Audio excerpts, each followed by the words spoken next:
Mobile. अस्सलाम वालेकुम dear students, आपको थोड़ा आवाज आ रही है?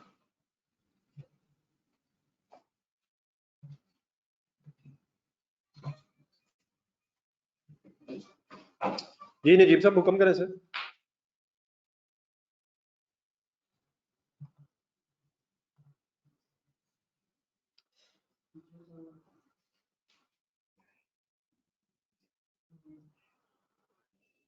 ये बेटा काइंडली सबसे पहले जरा मुझे बता दें, क्वेश्चन नंबर 5 की बी और डी प्रोडक्ट रह गई थी और क्वेश्चन नंबर 6 इनका क्या बना?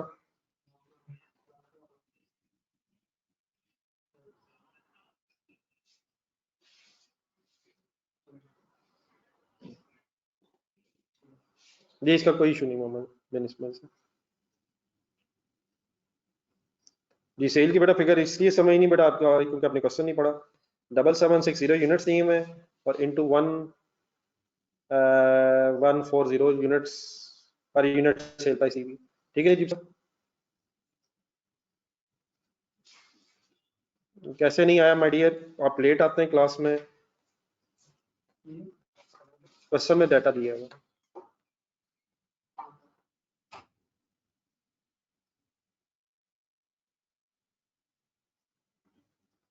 ठीक है नजीब साहब।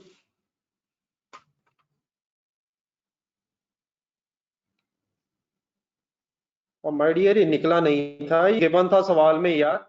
अजीब क्या कर रहा है यार, अजीब साहब क्या कर रहे हैं? वो गिवन है फिगर, सवाल में गिवन है।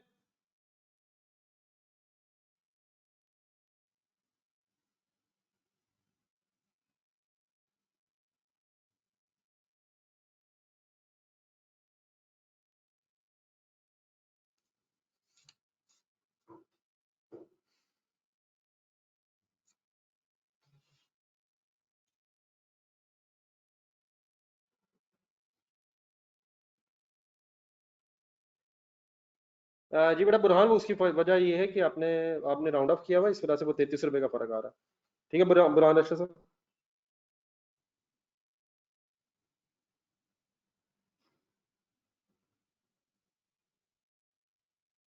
और जस्ट राउंडिंग ऑफ का बेटा डिफरेंस है। जी बेटा ये क्वेश्चन नंबर 6 फाइनल है, प्लीज एक बार काइंडली जरा बता दीजिएगा प्लीज। क्वेश्चन नंबर 6 में ये मैंने कुछ ब्रेकअप्स वगैरह समझाए थे, ये आप लोगों को क्लियरली समझ आ गए हैं? सब लोगों कंफर्टेबल है इस बात से?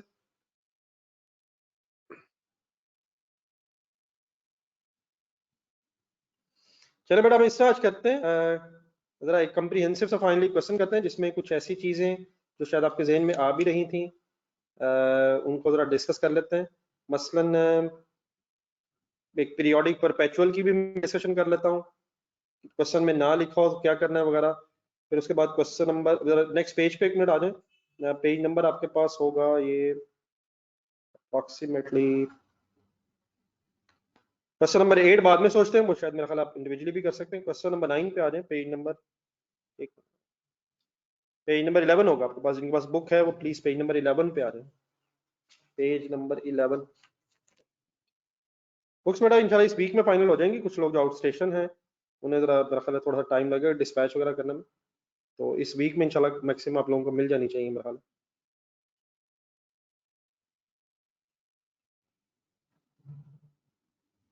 जी अब्दुल राफिज साहब बेटा ये आपकी अपनी चॉइस है बेटा, ऐसे नहीं लिखा हुआ। अगर अभी तक आपको यही बातें नहीं पता तो माय डियर ज्यादती कर रहे हैं आप लोग। आप सप्लाई तो पढ़ ली आपने लेकिन आगे नहीं पढ़ा आपने, इनडायरेक्ट मटेरियल कंज्यूम भी लिखा हुआ। तो अब्दुल राफिज साहब वैसे भी मेरा ख्याल है ज्यादती बेटा, मैंने इतनी दफा पूछा है कि कोई क्वेश्चन तो नहीं है। अब आपका जब दिल किया आपने क्वेश्चन पूछना शुरू कर दिया है। This is not the way यार, प्लीज कुछ तो साथ साथ चला करें। Indirect material please factory overheads का पार्ट है। जी डियर क्वेश्चन नंबर 9 मिल गया सबको? क्वेश्चन नंबर 9 मिल गया सबको? चलो बेटा आएगा ये फुली कम्प्रिहेंसिव इंशाल्लाह एक क्वेश्चन आएगा जिसमें काफी सारी पिछली बातें नई बातों के साथ मिक्स होके इंशाल्लाह आपके साथ मैं डिस्कस करूंगा। जिनके पास बुक नहीं है आपके सामने क्वेश्चन आ गया, प्लीज स्क्रीन पे देखें, क्वेश्चन पढ़ते हैं। सबसे पहले तो इस क्वेश्चन की रिक्वायरमेंट जरा अगर हम पेज नंबर 12 पे देखें तो prepare manufacturing account and profit and loss account. तो बेटा मैन्युफैक्चरिंग अकाउंट अगर कभी वर्ड यूज हुआ हो तो means to say we are talking about cost of goods manufactured statement, ठीक है। और प्रॉफिट एंड लॉस अकाउंट का मतलब तो आपको पता ही है कि we are talking about statement of profit and loss. तो इंशाल्लाह दोनों चीजें बनाएंगे, कंप्रिहेंसिवली डिस्कशन करेंगे इंशाल्लाह। Manufacturing account means cost of goods manufacture statement बनानी है, और profit and loss account means statement of profit and loss बनाना है, ठीक है। वही चीजें लेकिन थोड़े से नए वर्ड्स के साथ हैं। 31 दिसंबर हमारा ईयर एंड है, बाकी देखते हैं कोई ईयर अगर बताया हुआ तो आप इस तरह करें, अपने जेहन में cost of goods manufactured statement रख लें और क्वेश्चन नंबर 9 में सब पढ़ना शुरू करें। बिस्मिल्लाह पढ़ने जरा, let's start. Mr. Umair Bright is in the business of manufacturing footballs. He has provided you with the following details. Opening stock के 6 units at a cost of 9800. Work in process के कोई यूनिट्स नहीं दे रहा, amount दे रहा है, opening stock दे रहा है। Finish goods के 15 यूनिट्स भी दे रहा है, उसकी अमाउंट भी दे रहा है। Following is the detail of purchase of raw material, full concentrate. कुछ पुरानी बातें आएंगी, आपने सही मुझे बतानी है। शिपमेंट 1 2 3 का मतलब यह है कि शायद हमने 3 दफा परचेजेस की हैं। तो फर्स्ट टाइम जब मंगवाई शिपमेंट, ठीक है, सेकंड टाइम गुड्स आने के लिए शायद वर्ड शिपमेंट हुई, लेकिन चीजें खरीदी हैं, रॉ मटेरियल परचेज हुआ। डेट ऑफ परचेज बताई जा रही है, 13 जनवरी है, 19 जून है, कुछ वर्ड्स कम है, जून है प्लीज, JUN, और 23 अक्टूबर है। 3 डिफरेंट डेट्स पे परचेजेस हुई। क्वांटिटी बता रहा है हर शिपमेंट की, फिर पर यूनिट प्राइस बता रहा है। कंसंट्रेशन से सोचा करें, हर चीज ऐसे गलत नहीं होनी चाहिए। अगर हम परचेजेस की बात कर रहे हैं तो per unit price means purchase prices की शायद बात कर रहा है। ये लिस्ट प्राइस, अब ये पुराने वर्ड्स आ रहे हैं। इनवाइस प्राइस का मतलब जिस जो पेज आपको मिलता है, अगर आप कोई चीज खरीदते हैं तो उस पर जो प्राइस लिस्ट हुई हुई है।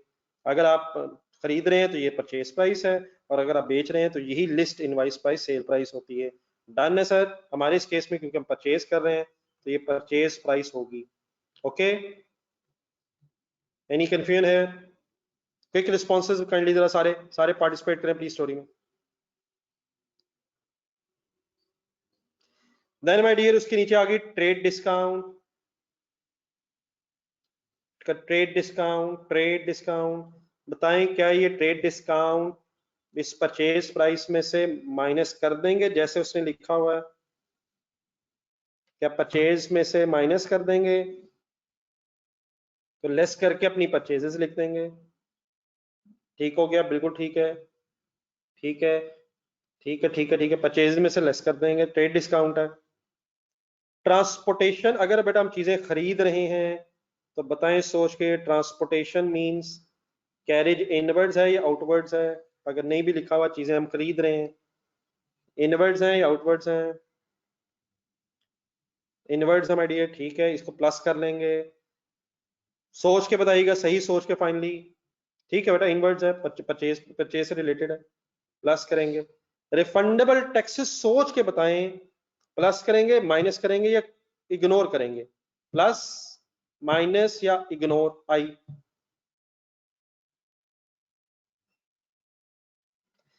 जी, टैक्सेस बेटा क्योंकि रिफंडेबल है तो रिफंडेबल टैक्सेस आपका सेपरेट एसेट होगा, तो हम इसे कंसिडर ही नहीं करेंगे, ये प्लीज इग्नोर करेंगे।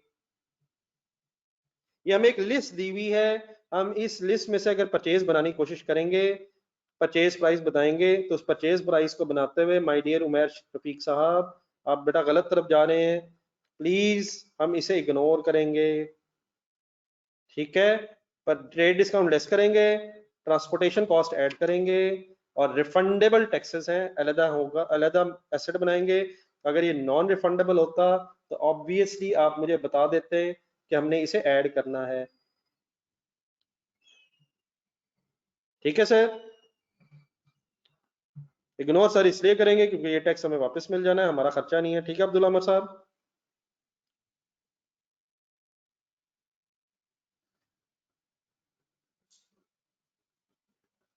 Then my dear custom duty, सोच के बताएं क्या करेंगे इसका, साइन रख लें कोई, प्लस कर लेंगे, सिंपली परचेज में प्लस करके टोटल परचेज निकाल लेंगे। ठीक हो गया यहाँ तक, सब कंफर्टेबल है? ठीक है, परचेज प्राइस में ऐड अप कर लेंगे। तो इंशाल्लाह वर्किंग लिख के करेंगे, आगे चलें। Issue of raw material to production, फिर रॉ मटेरियल को प्रोडक्शन में इशू किया गया, फैक्ट्री जहन में बना लें, स्टोर रूम से प्रोडक्शन में 19 जनवरी को कुछ यूनिट्स गए और फिर 25 अक्टूबर को यूनिट्स गए। डिटेल्स दे रहा है यूनिट्स की और डेट्स की।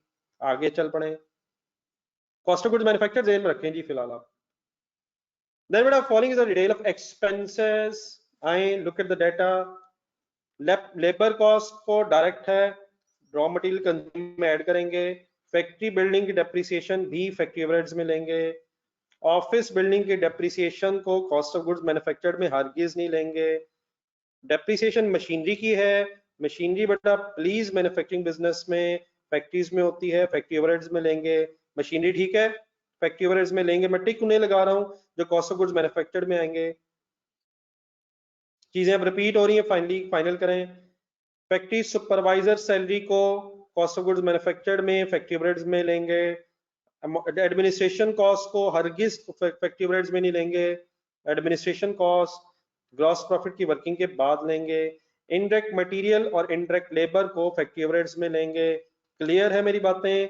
जो दो मैंने छोड़े हैं, फैक्ट्री ऑफिस बिल्डिंग की डेप्रिसिएशन और एडमिन कॉस्ट, इसको फिर फैक्ट्री ओवरहेड्स में नहीं लेना, इसको हम अपनी एडमिनिस्ट्रेशन एक्सपेंसेस, सेलिंग एक्सपेंसेस की वर्किंग में यूज करेंगे। क्लियर है बात बेटा? प्लीज क्लियर है, कोई इशू तो नहीं है इसमें?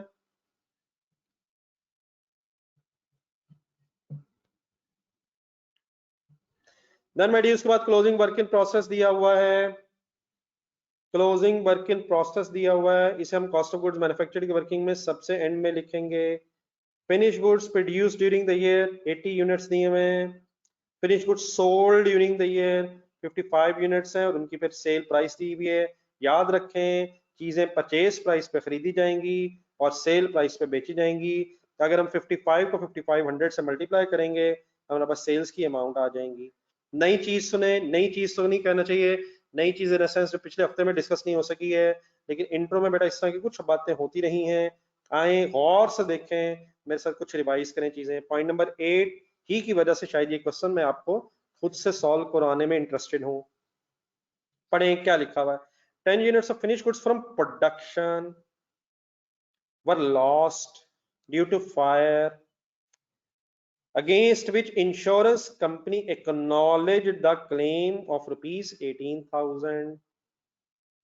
एक सेकंड अगर हम ये वाले वर्ड इग्नोर कर दें अपनी डिस्कशन को जरा 2 स्टेप्स में रद्द करने के लिए, तो आपसे जरा रिक्वेस्ट है, यहां तक जो सेंटेंस है अगेंस्ट से पहले 10 units of finished goods from production were lost due to fire, इसके एंट्री बता दें, बाकी छोड़ दें, वो बातें छोड़ दें, छोड़ दें, छोड़ दें, छोड़ दें, छोड़ दें। अगर बेटा गुड्स का लॉस होता था तो जस्ट 1 मिनट के लिए अगर हम कुछ चीजें रिवाइज कर लें अपने जहन में, बल्कि 1 सेकंड पहले अगर हम क्वेश्चन पूरा पढ़ लें तो शायद मैं बात अपनी फर्दर क्लियर कर लूं। पॉइंट नंबर 9 में लिखा हुआ है रॉ मटेरियल के लिए आपने वेटेड एवरेज यूज करना है और परपेचुअल सिस्टम यूज हो रहा है, ये भी फिर मैं अभी याद करवाता हूँ। लेकिन फिनिश गुड्स के एंगल से वो कहता है फाइफो यूज करना है, और ये मैंने ब्रैकेट में वैसे ही आपके लिए लिखा हुआ है। अब अगर फॉर एग्जांपल क्वेश्चन में कुछ ना लिखा हो, ऊपर तो ब्रैकेट में लिखा हुआ जो क्वेश्चन में लिखा हुआ है, ऊपर वाली जो ब्रैकेट है क्वेश्चन का पार्ट है, तो अगर उसने कहा वेटेड एवरेज और वो कुछ ना आगे कहता, फॉर एग्जांपल आगे कुछ ना कहता, ये परपेचुअल वर्ड्स ना होते, तो यकीनन फिर हम वेटेड एवरेज को भी पीरियोडिक में यूज करते। इसमें डिफरेंस अब क्या है ये इंशाल्लाह मैं अभी याद करवा देता हूँ, पीरियोडिक परपेचुअल, पहले जस्ट वर्ड्स जरा रिकॉल करना। अगर क्वेश्चन साइलेंट हो तो हमेशा पीरियोडिक इन्वेंटरी सिस्टम यूज होगा, और अगर क्वेश्चन में नाम में मेंशन हो तो फिर परपेचुअल भी यूज हो जाता है। तो रॉ मटेरियल के लिए वेटेड एवरेज और परपेचुअल है, और फिनिश गुड्स के एंगल से सिर्फ फाइफो बेसिस है, बाकी जो मैंने ब्रैकेट काटी है वही है, वो सिर्फ आपको याद करवाने के लिए। अगर क्वेश्चन में क्लियरली मेंशन नहीं है तो फिर पीरियोडिक है, मतलब रॉ मटेरियल हम परपेचुअल से करेंगे और फाइफो हम पीरियोडिक से करेंगे। पहले तो मुझे ये बता दें, ये क्लियर है? हाँ, फिनिश गुड्स भी परपेचुअल से हो सकती हैं, आपको पता ही बातें, तो वो इश्यू नहीं है, लेकिन मैं चाह रहा हूं जरा दोनों चीजें बीच में मिक्स हो जाए। तो अब जरा इसको ज़हन में रख के पॉइंट नंबर 10 में पॉइंट नंबर 8 और 10 को मिक्स इसलिए करें क्योंकि फिनिश गुड्स का लॉस है, फिनिश गुड्स का लॉस है और पीरियोडिक है। अगर बेटा मैं पुरानी बात करूं तो लॉस डेबिट और परचेजेस क्रेडिट करते थे एट कॉस्ट। बाकी ठीक है, वो नॉर्मल वर्ड्स अगर आपके ज़हन में आ रहे हैं आने दें, लेकिन अगर इंफॉर्मेशन ना हो तो please loss debit by default, फिर लॉस डेबिट और परचेजेस क्रेडिट, और ये जो लॉस है फिर आपको इनकम स्टेटमेंट में नजर आएगा। कहाँ? ग्रॉस प्रॉफिट के बाद अपने सेलिंग एडमिन एक्सपेंसेस में ये लॉस एट कॉस्ट नजर आएगा। यहां तक बात मेरी सबको याद आ गई है?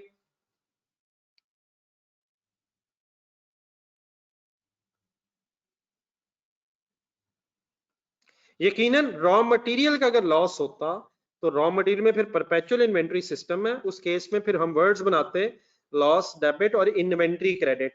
लेकिन क्योंकि ये लॉस फिनिश गुड्स का है और फिनिश गुड्स के लिए पीरियोडिक सिस्टम है, तो ये मेरी बात ठीक है, ज़हन में आ रही है कि परचेजेस ही क्रेडिट होंगी। लेकिन सर अगर हम ये लाएं ज़हन में कि मैन्युफैक्चरिंग बिजनेस में जो फिनिश गुड्स हैं वो परचेज में से लॉस नहीं होंगी, इनफैक्ट वो कॉस्ट ऑफ गुड्स मैन्युफैक्चर्ड में से फिर लॉस होंगी। तो क्या मैं ये नहीं कहूंगा कि हमारे इस केस में इन 10 यूनिट्स की जो भी कॉस्ट होगी वो इंशाल्लाह हम वर्किंग करेंगे, हमारी एंट्री होनी चाहिए लॉस डेबिट और cost of goods manufactured credit rather than purchases. इस एंट्री की जगह ट्रेडिंग बिजनेस अगर हो तो परचेजेस क्रेडिट, लेकिन अगर मैन्युफैक्चरिंग बिजनेस हो तो लॉस डेबिट और cost of goods manufactured credit at cost, जो भी इनको बनाने की कॉस्ट आई होगी वो फिर हम वर्किंग करेंगे इंशाल्लाह। यहां तक अब ओके है प्लीज?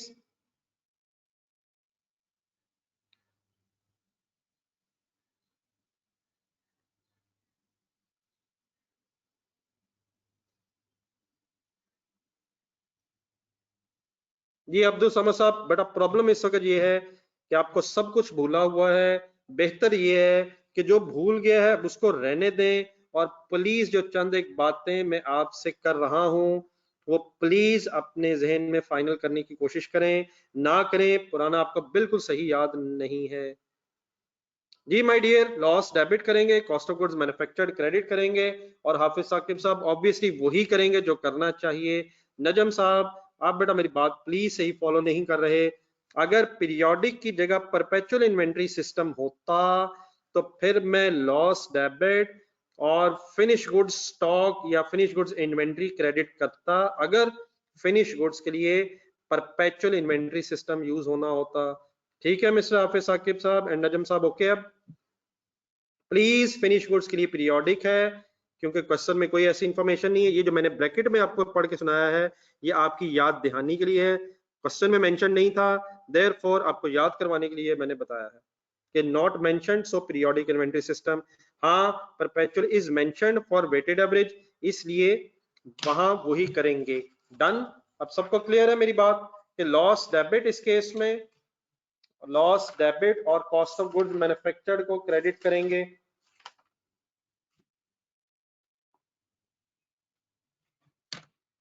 नेक्स्ट बेटा सुने, अब आए जरा जो मैंने बीच में एक पॉइंट छोड़ा था।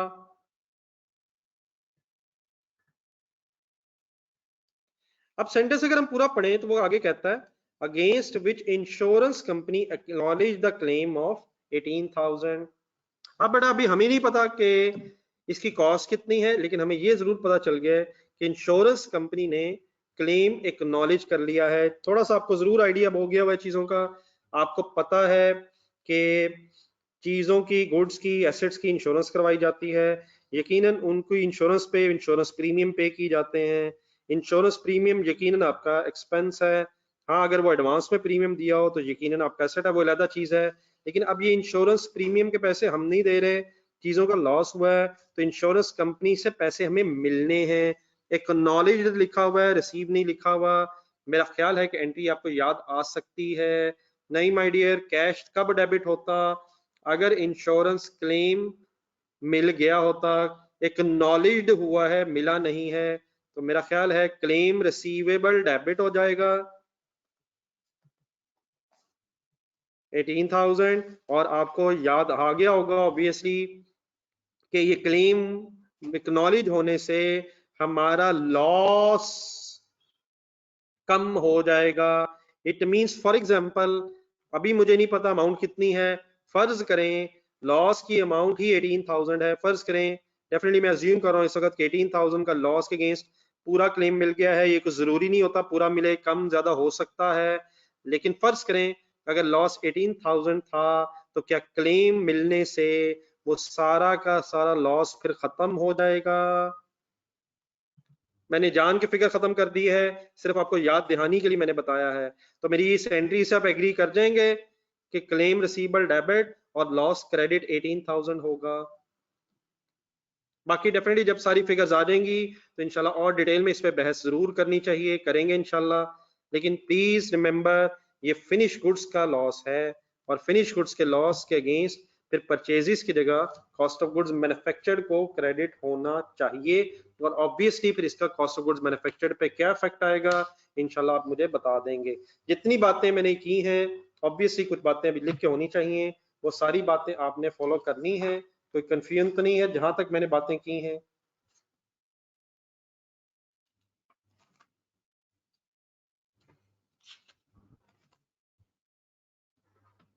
जी उमर रफीक साहब, आपके इस क्वेश्चन से महसूस हुआ है कि आपने अभी तक मेरी कोई बात नहीं सुनने की कोशिश की है। पीरियोडिक है फिनिश गुड्स में, इसीलिए कॉस्ट ऑफ गुड्स मैन्युफैक्चर्ड को मैंने क्रेडिट किया है। अगर परपेचुअल होता तो मैं फिर फिनिश गुड्स स्टॉक क्रेडिट करता। ठीक है सर।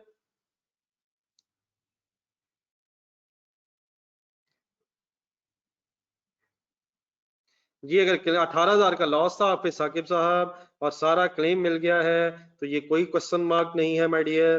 प्लीज सोचें, हिम्मत करें, क्या वाकई लॉस फिर जीरो नहीं हो गया? अगर 18,000 का लॉस हुआ था और सारे पैसे रिकवर हो गए इंश्योरेंस कंपनी से। जी उबैदुल्ला साहब, उबैदुल हनान साहब, छोड़ दें बेटा, इंट्रो बिल्कुल भूल गई है।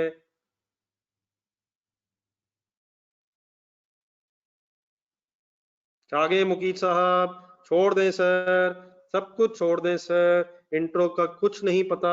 लिख आप इस तरह ने इंट्रो जैसे आपको याद है। अनफॉर्चुनेटली बेटा इस वक्त मुकीद साहब कुछ याद नहीं, छोड़ दें, ना करें, खुदा के लिए ना करें। क्या इंश्योरेंस कंपनी को सिर्फ प्रीमियम ही देना है या उससे पैसे भी मिलने अगर लॉस हो जाए? वैसे ही अब्दुल्ला अकबर साहब, जस्ट वैसे ही अपनी चॉइस पे कर रहा हूँ, क्योंकि फिनिश गुड्स में परचेजेस की बजाय गुड्स मैन्युफैक्चर होती हैं। ठीक है मिस्टर अब्दुल्ला अहमद जी। डियर आए आप क्वेश्चन की रिक्वायरमेंट के मुताबिक शुरू कर दें। हमें बनानी है cost of goods manufacture statement, manufacturing account और प्रॉफिट एंड लॉस अकाउंट। एक ओनर का नाम अवेलेबल है, मिस्टर उमैर वड़ाइच। लिखें जी, शुरू करें, जहां जहां जरूरत पड़ेगी फिर मैं आपको बताता हूँ। Mister Umair, manufacturing account. Word बेटा मैंने इसलिए एक दफा लिखा है, आप भी लिख लें ताकि जरा जहन में रहे कि सिंपली अनदर नेम फॉर, और ब्रैकेट में फिर लिख लीजिएगा statement of cost of goods manufactured.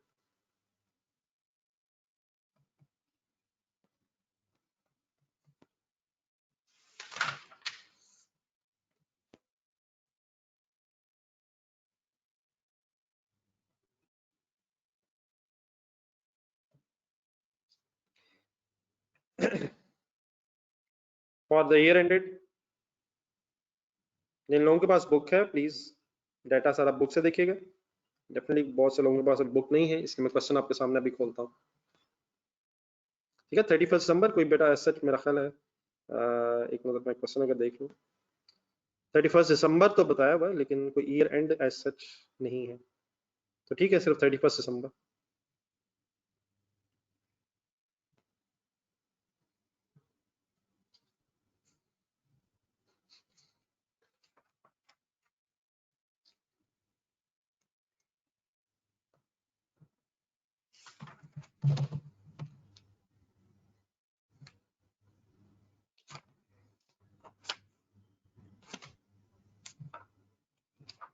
Ji sir, इकट्ठे हैं सर सारे, इसमें परपेचुअल पीरियोडिक प्लीज अच्छा रिवाइज हो जाएगा, साथ साथ रहेगा। जी फॉर्मेट स्टार्ट करें। रॉ मटेरियल,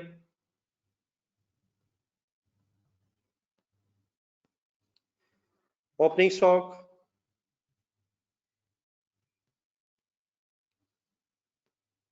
इकट्ठे रहे प्लीज। स्टार्ट में बेटा पॉइंट नंबर 1 में कुछ स्टॉक्स दिए हुए थे, तो सबसे पहले हमें रॉ मटेरियल का स्टॉक चाहिए, और यकीन यूनिट्स दिए हमें, लेकिन 9800 की अमाउंट रिक्वायर्ड है। ओके प्लीज, अब आप यूज टू हैं चीजों से, साथ साथ किया करें। जी प्लस परचेजेस, साथ साथ रहने हैं, मैंने कुछ पुरानी चीजें जरा रिकॉल करवानी है।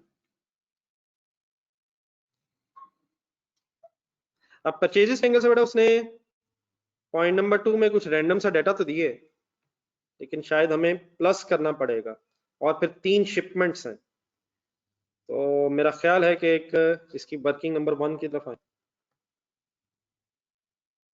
और इसके लिए पूरा पेज रख लें, वर्किंग 1, कैलकुलेशन ऑफ परचेजेस।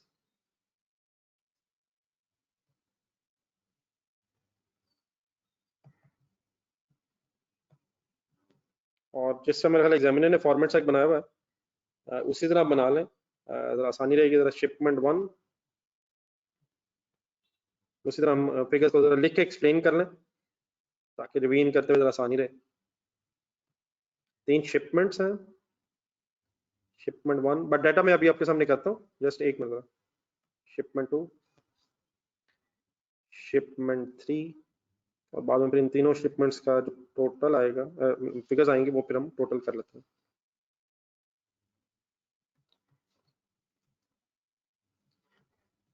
यकीनन इनको आप अदरवाइज भी प्लस कर सकते हैं मेरा ख्याल है, लेकिन फिलहाल क्योंकि हम लर्निंग फेज में हैं, तो लिख के जरा खास तौर पे कुछ चीजें जो ले रहे हैं या जो नहीं ले रहे, तो अगर लिख के कर लेंगे तो याद रहेंगे। परचेज प्राइस में ट्रेड डिस्काउंट लेस होगी, फिगर्स मैं अभी आगे करूंगा आपके, आपको लिखिएगा, और उसमें फिर ट्रांसपोर्टेशन कॉस्ट ऐड होगी,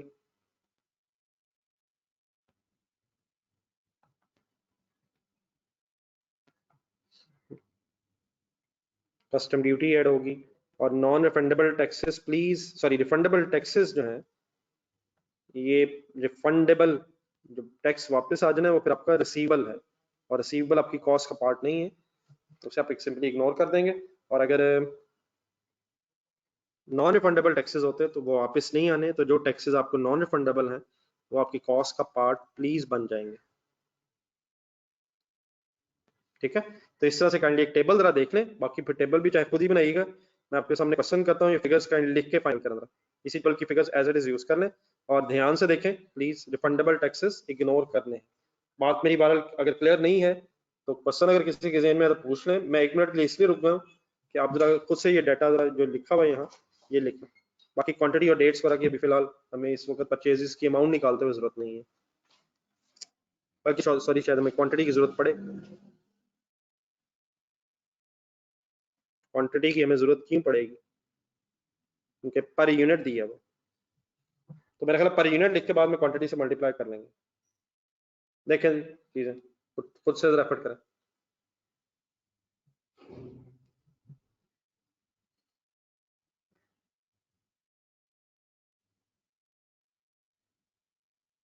ये मेरा फिक्स है बेटा, आपके जहन में बिल्कुल इंट्रो इस वक्त भूल गई है, तो काइंडली इस तरह ना करें, आपकी मेहरबानी है।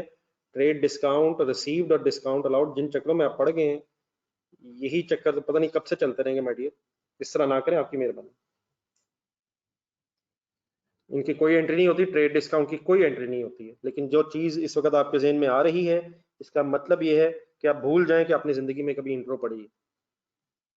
उसको भूल के सिर्फ ये मेरी बातें कम से कम सुन लें, इस वक्त वो बातें डेफिनेटली जो कई कई दिनों में फाइनल हुई हुई ना कीजिएगा इस तरह। जी बेटा ठीक है, 2850 3100 एंड 4300 हो जाएगा, लेकिन ये पर यूनिट है बेटा, बस ये जरा कर लीजिएगा, डाटा की नजर देख लें। 2500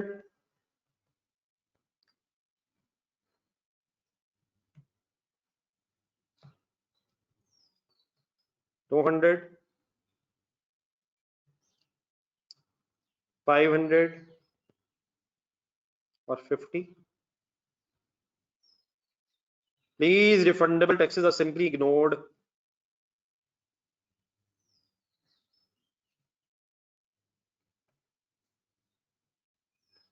शिपमेंट 2 की शायद को कस्टम ड्यूटी नहीं बताई हुई। 4000 400 300 एंड 400।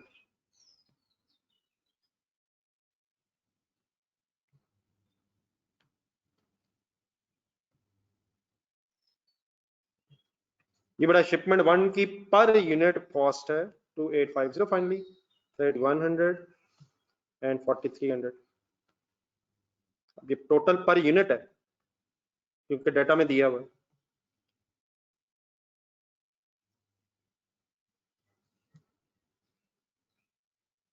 ठीक है, ये क्लियर है प्लीज, पर यूनिट प्राइसेस दी हुई है, पर यूनिट प्राइसेस दी हुई हैं, और 5 10 और 12 को अब यूज करना है आपने, तो इसकी क्वांटिटी नीचे लिखना है। 5 यूनिट्स परचेज हुए हैं, क्वांटिटी के एंगल से डाटा सिंपल ही है। 5 क्वांटिटी इन यूनिट्स 5 10 एंड 12, तो मेरा ख्याल है कि इसे फिर मल्टीप्लाई करके टोटल परचेज कॉस्ट आएगी, और फिर फाइनली सबको पास करके टोटल परचेज आएगी। ये प्लीज समझ आ जाएगा यार, टोटल परचेजेस मल्टीप्लाई कर रहा हूं पर यूनिट।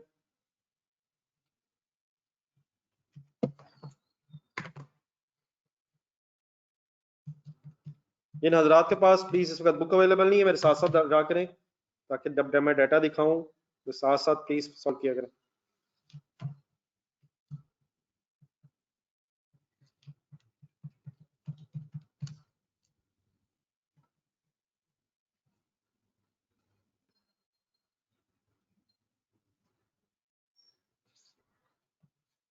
और फाइनली फिर इन सब इंडिविजुअल परचेजेस को, जो 3 शिपमेंट्स की परचेजेस थी, अगर आप प्लस बेटा करें तो आई थिंक टोटल परचेज बन जाएगी 96850।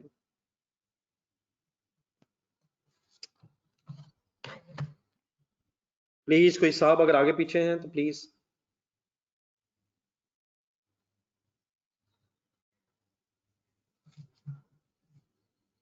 ये बेटा उम्मीद अब जिस तरह चल पड़े हो बेटा, ये बहुत ज्यादा प्रॉब्लमेटिक सिचुएशन होनी है, अब बिल्कुल साथ साथ नहीं है, आप पढ़ाई में बिल्कुल आपका ध्यान नहीं है, ये चीजें आप पूछ रहे हैं ये कितनी देर पहले फाइनल हो चुकी हैं, क्या सिर्फ इनवाइस प्राइस के साथ लिखा हुआ पर यूनिट? क्या आप मजाक कर रहे हो बेटा? मैं जितना टाइम आप लगा रहे हैं टाइपिंग करने में, उससे कम टाइम में आराम से अगर आप सवाल देखें तो आपको बात पता चल जानी है।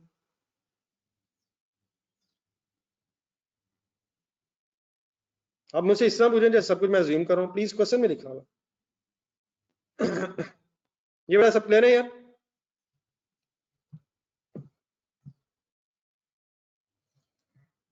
ये नोटेड है माय डियर? नोटेड है? मल्टीप्लीकेशन समझ आ गई कि 5 से मल्टीप्लाई क्यों कर रहा हूँ, 10 से 12 से, पर यूनिट बेटा गिवन था। ठीक है, thank you, thanks a lot. कोई अगर रह गया तो डब्ल्यू लिख दें, तो साहब अगर रहते हैं तो। चलें अपनी वर्किंग की तरफ आए। हम कर क्या रहे थे? कॉस्ट ऑफ गुड्स मैन्युफैक्चर्ड निकालना चाह रहे थे, तो परचेज बेटा टोटल आ गई हमारे पास 96850।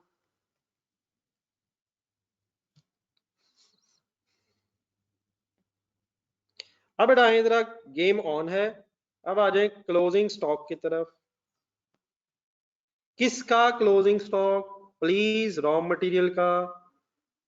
क्वेश्चन देखें, क्लोजिंग स्टॉक कैलकुलेट करने के 2 फॉर्मूलाज होते हैं, 2 वेज होते हैं। फाइफो भी यूज होता है, वेटेड एवरेज, लेकिन अभी हम बेटा 9 में है।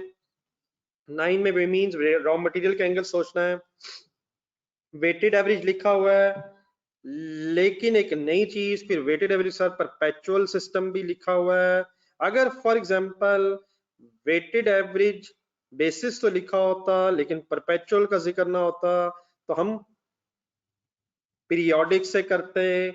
पीरियोडिक का मतलब हम पीरियड एंड पे एक ही दफा रेट कैलकुलेट करते। मैं चाहूंगा कि पहले हम 1 मिनट जरा रुक के पीरियोडिक परपेचुअल रिवाइज कर लें।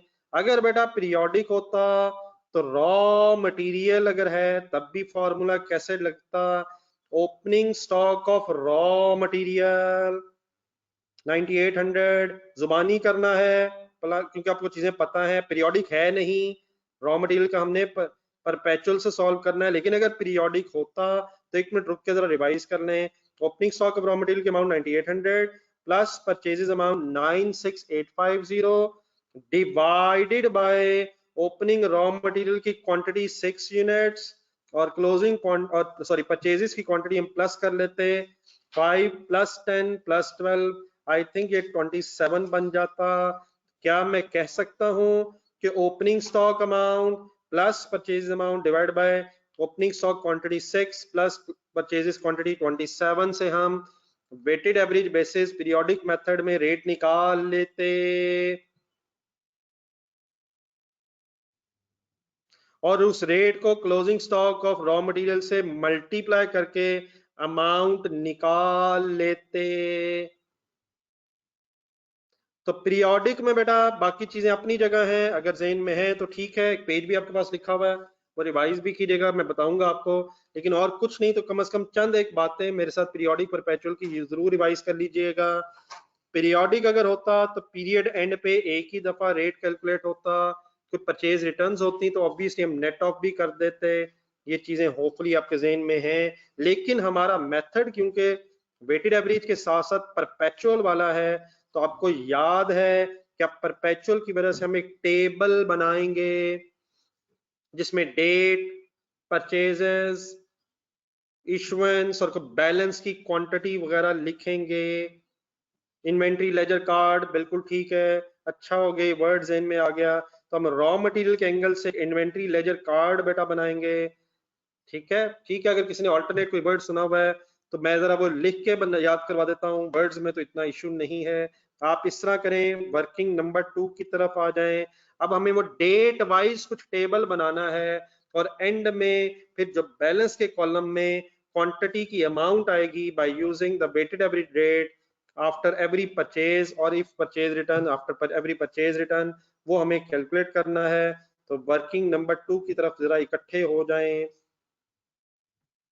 कैलकुलेशन ऑफ, अब हमें जो कैलकुलेशन करनी है उसके लिए चलें हेडिंग वही लिख लेते हैं जो आप लोग याद करवा रहे हैं।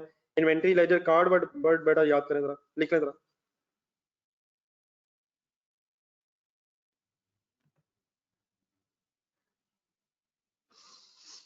अब इसमें बेटा कुछ कॉलम्स बनने हैं, डेट वाइज क्या होना है, कुछ वर्ड्स इसलिए बदलने हैं क्योंकि मैन्युफैक्चरिंग बिजनेस है, परेशान नहीं होना है। परचेजेस रॉ मटेरियल के एंगल से है, लिख लीजिएगा जरा।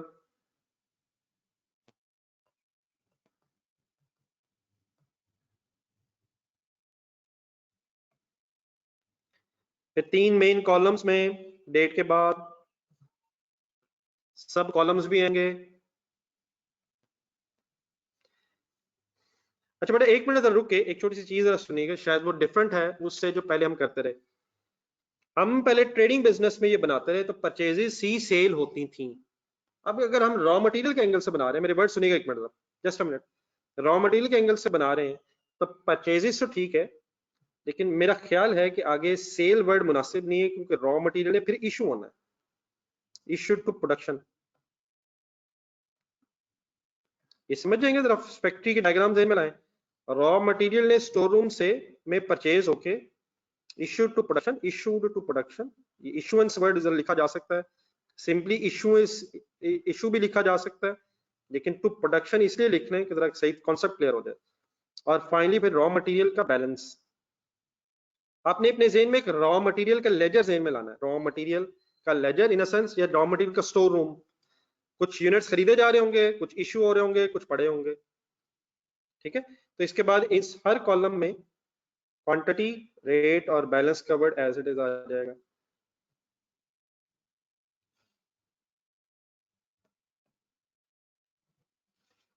क्वांटिटी, रेट और अमाउंट, सॉरी, और अमाउंट के लिए इधर स्पेस ज्यादा रख लीजिएगा।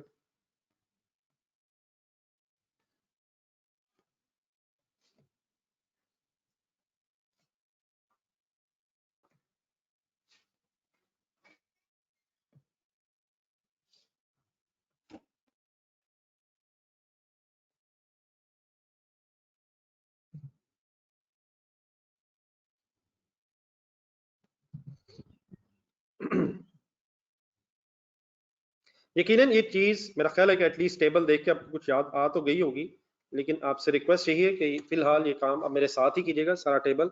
मैं जरा चाहूंगा कि बीच में बहुत सारी बातें जो आपके ज़हन में उस तरह से शायद रिफ्रेश ना हो जो होनी चाहिए, वो मैं जरा एक्सप्लेन कर रहा हूँ। जी, परचेजेस ही को रिसीट्स भी कहते हैं सर। आपने पहले कभी रीट वर्ड बटा सुना होगा, तो रिसीट्स और परचेजेस एक ही बात है।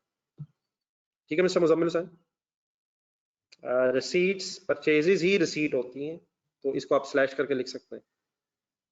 तो अगर आप सिर्फ रिसीट्स भी लिख लेंगे वो भी बात ठीक है। Done sir.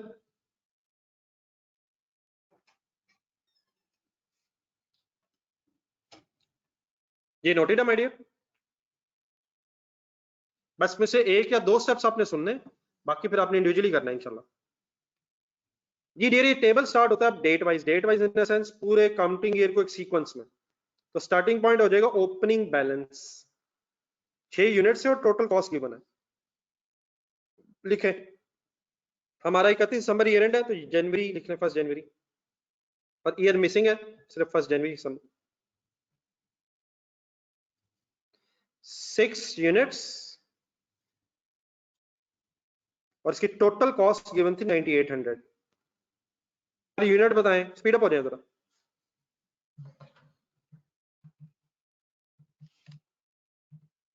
और रेट के लिए अब वही फाइनल है, वही फाइनल जो हम कर चुके हैं। अगर आंसर पॉइंट आ रहा हो तो बस मैक्सिमम 2 डिजिट्स पे जाके बात खत्म कर देनी है, और अगर अमाउंट लिख रहे होंगे तो रुपीस में लिखेंगे। कोई राउंडिंग ऑफ की वजह से अगर डिफरेंस आएगा, हरगिज टाइम वेस्ट नहीं करना है। आगे बढ़े। देन माय डियर, डेटा जरा अरेंज करना है रॉ मटेरियल के एंगल से सीक्वेंस में, डेट्स के सीक्वेंस में। उसका मेरा मीनिंग ये है कि ये दो चीजें रेलिवेंट है यहाँ रॉ मटेरियल के एंगल से। परचेजेस की डेट्स हैं और इशुएंसेस की डेट्स हैं, तो डेट्स अवेलेबल हैं। अब ये नहीं करना कि पहले सारी परचेज लिख लेनी है और फिर बाद में सारी इशुएंस लिखनी है, इस तरह नहीं करना, डेट वाइज अरेंजमेंट करना है। तो 13 जनवरी और 19 जनवरी, 19 जून है ये JUN, और फिर 25 अक्टूबर, लेकिन 23 अक्टूबर शायद पहले आता है। तो अब जरा मुझे इसके बाद आपने सारा सीक्वेंस डेवलप करना है। बताएं पहले कोई परचेज है या कोई इशुएंस है? सेल नहीं है, अब रॉ मटेरियल बिकना नहीं है, इशू होना प्रोडक्शन को। बताएं कौन सी डेट है? P है या कोई I है, इशुएंस है? फुल कंसंट्रेट, 13 जनवरी की परचेज पहले है।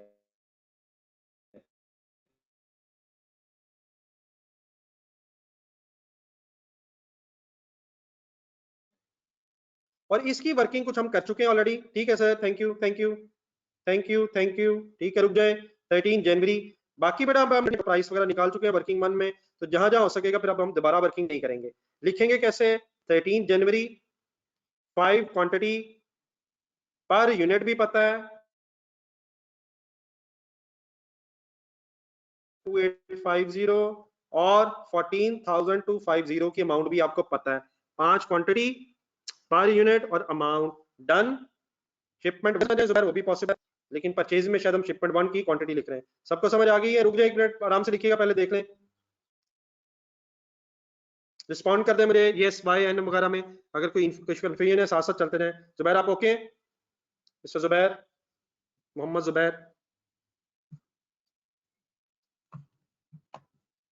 देन माय डियर जो चीज याद करने वाली वो क्या है, रुक जाए, थैंक यू, ओके। अब जो याद करने वाली वो चीज क्या है, वेटेड एवरेज है, फाइफो नहीं है, क्वांटिटी इकट्ठी हो जाएगी 11, 6, 5, 11 यूनिट्स अब बैलेंस में आ जाएंगे। अमाउंट निकालेंगे आप, मुझे ये बता दें क्या रेट कैलकुलेट होगा, क्या एवरेज रेट कैलकुलेट होगा? यस कैलकुलेट होगा after every purchase and purchase return if any. हमारे इस केस में परचेज रिटर्न तो नहीं है, हमारे इस केस में परचेज रिटर्न तो नहीं है, लेकिन हर परचेज के बाद ये रेट चेंज हो जाएगा। आए चेंज रेट कैसे आएगा, एक आध फिगर जरूर लिख लीजिएगा, कुछ चीजें भूली हुई अगर हैं तो जरा रिफ्रेश हो जाएंगी माइंड में। 9800, just a minute button bill ठीक है, लेकिन just a minute, 9800 plus 14250। Periodic inventory system में जो formula end of the year एक दफा यूज होता है, परपेचुअल में वो after every purchase and purchase return if any use होगा। तो मेरा ख्याल है कि मुझे रेट ठीक बताया जा रहा है, लेकिन काइंडली बेटा राउंडिंग ऑफ सही करके मुकाएं काम। राउंडिंग ऑफ में प्लीज अब टाइम वेस्ट नहीं होना चाहिए, अब बड़े हो गए हैं।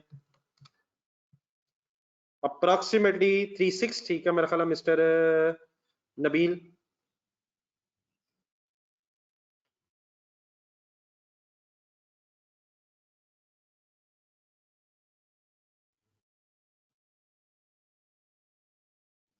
approximately 42186.2186.36 difference is please ignorable।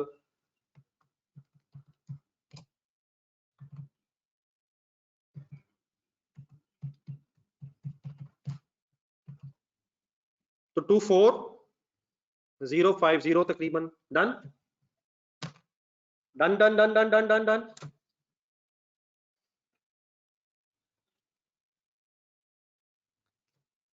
एक स्टेप और देखें मेरे साथ, बाकी फिर सारा आप कीजिएगा, नोटेड है यहाँ तक, साथ साथ बेटा रहे, स्पीड अप हो जाए, काम खत्म करें यार विदाउट वेस्टिंग एनी टाइम। अगर आज ये क्वेश्चन खत्म हो जाए तो अच्छा है जी डियर। उसके बाद आ जाए, नेक्स्ट डेट है, यकीनन परचेज की डेट तो 19 जून है, लेकिन 19 जून हम क्यों नहीं लिखेंगे, क्योंकि पहले 19 जनवरी वाले दिन, 13 के बाद 19 जनवरी, जून तो बाद में आएगा, इसकी इश्यूएंस रिकॉर्ड करनी है। अब वो इश्यूएंस कैसे रिकॉर्ड करनी है, बस ये सुन लें, बाकी इंशाल्लाह आपको सारी चीजें याद आ जाएंगी। बाकी आप टेबल कंप्लीट कीजिएगा, इंशाल्लाह मैं भी करूंगा। 19 जनवरी डेट आ गई, इश्यूएंस की डेट गई, और इश्यूएंस की क्वांटिटी है 8, इश्यूएंस की क्वांटिटी बेटा है 8। अब यही बड़ा मकसद था इस रेट को निकालने का, कि रेट बैलेंस वाला रहेंगे। कॉन्सेप्ट क्या है, 11 यूनिट्स पड़े थे, उन्हीं में से इशू हो सकते हैं इस वक्त 19 जनवरी को, वही अवेलेबल थे 19 से पहले पहले, लेकिन वो किस रेट पे पड़े हुए थे, 2186.36। मतलब इसका क्या हुआ, 3 यूनिट्स अभी भी रेट में अभी भी पड़े होंगे उसी रेट पे। रेट दोबारा रिकैलकुलेट कब होगा, जब इशुएंस होगी, सॉरी जब दोबारा परचेज होगी, इशुएंस वाले दिन पे रेट यूज हो जाएगा। जस्ट एक मिनट में एक और चीज याद करवाना चाहूंगा, जरा यहाँ पे रुक के जरा एक minute, just a minute. 8 units की अमाउंट आ जाएगी हमारे पास, अप्रोक्सीमेटली सही फाइनल करें चीजें, 17491, ठीक है। इसका बेटा अमाउंट का नाम क्या होना चाहिए, अमाउंट फैजान लियाकत साहब जब आ जाएगी तो रेट की जगह जब अमाउंट आ जाएगी तो रुपीज में राउंड ऑफ कर लेंगे। फैजान लियाकत साहब बस कर दें यार, इसका मतलब माय डियर नाना जुबैर थोड़ी सी दूर तरफ चले गए। यकीनन ये अमाउंट का कॉलम कॉस्ट ऑफ सेल बताता था, कॉस्ट ऑफ सेल बताता था, लेकिन my dear cost of sale की जगह ये वर्ड रॉ मटेरियल कंज्यूम्ड है। अभी अभी सिर्फ रॉ मटेरियल कंज्यूम्ड की फिगर होगी, अभी इसमें लेबर ओवरहेड्स तो ऐड होने हैं, ठीक है मिस्टर जुबैर, मिस्टर साकिब, ये कॉस्ट ऑफ गुड्स मैन्युफैक्चर्ड नहीं है अभी, अभी सिर्फ वो रॉ मटेरियल जो इशू हो गया है स्टोर रूम में, ये बेटा सिर्फ उसकी अमाउंट आ रही है। तो please in case of perpetual inventory system, raw material के एंगल से अगर आप ये टेबल बनाएंगे तो इशुएंस में नोट करें साथ, अमाउंट का कॉलम आपको रॉ मटेरियल कंज्यूम का डेट वाइज बताएगा। बात मेरी सबको समझ आ गई?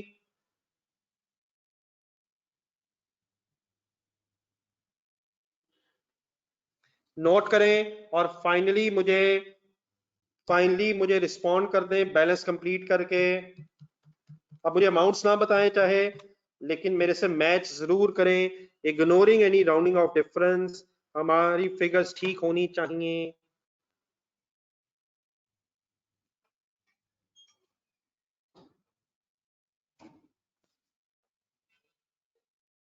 प्लीज कोई बहस का एंडी ना कीजिएगा। एक एक रुपए, दो दो रुपए के अगर राउंडिंग ऑफ की वजह से डिफरेंसेस आ रहे हैं, आई एक्नॉलेज कि आप लोग कभी भी जिंदगी में एक दो रुपए कभी कोई ऊपर नीचे नहीं करेंगे, लेकिन बेटा एग्जाम में राउंडिंग ऑफ अलाउड है।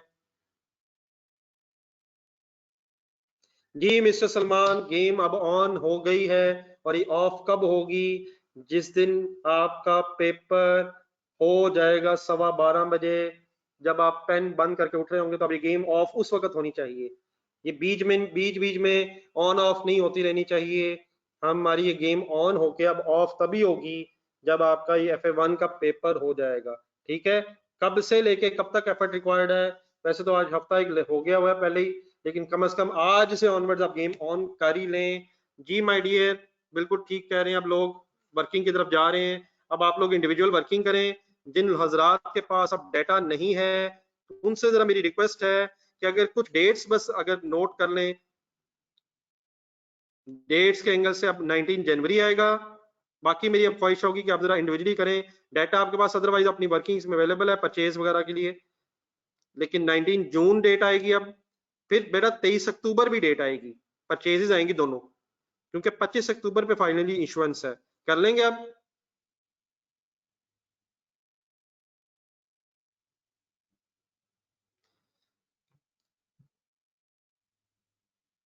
ओ my dear Abdul Rafe, my dear, loss finish goods में है। और sir ji loss finish goods का है, लॉस रॉ मटेरियल में है ही नहीं। अब्दुल्ला राफे यार प्लीज यार, क्यों सारी स्टोरी का बेड़ा गर्क कर दिया यार। हमजा जो क्वेश्चन में जरूरत थी वो बता तो दिए यार, हमजा वही हरकत फिर शुरू हो गया यार। 19 जून।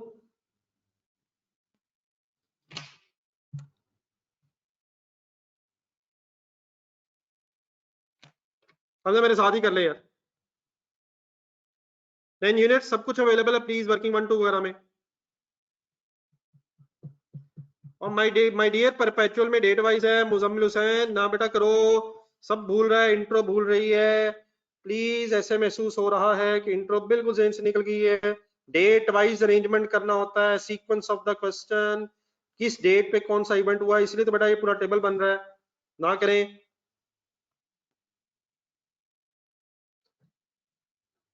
हमजा बेटा फिगर्स ढूंढ लिया यार।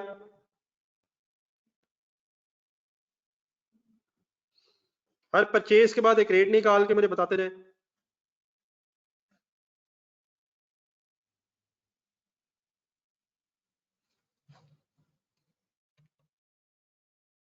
रेट निकालो हमजा।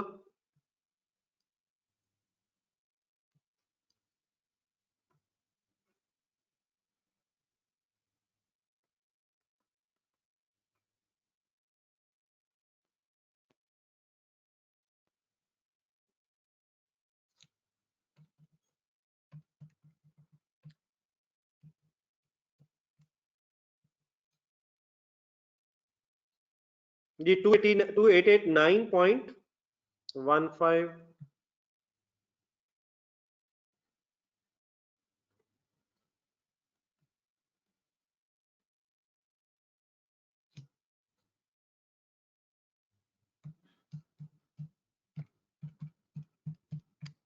बस कर ले बेटा फिगर्स, मुझे चाहे ना बताएं, मुझे चाहे फिगर्स ना बताएं, आप लोग कंप्लीट करें।